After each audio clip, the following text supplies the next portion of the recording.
বোৱাৰী আমাৰ ন অথনি পৰা নাই, ইয়াত আহিছিলে নেকি? নাই অহা নহয় আমাৰ ঘৰত। সন্ধিয়াতে ওলাই গ'ল, এতিয়াও অহা নাই।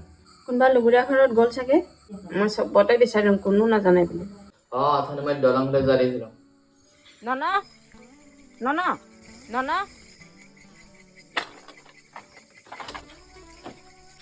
নন, তোক মই গোটেই বিচাৰিছোঁ, তই ইয়াতে বহি আছ যে। তই কেলে ইমান দেৰি ঘৰ যোৱা নাই? তোক মই গোটেই বিচাৰি ফুৰিছোঁ। মোৰ জীয়াই থাকিবলৈ মন নাই। কি হৈছে তোৰ?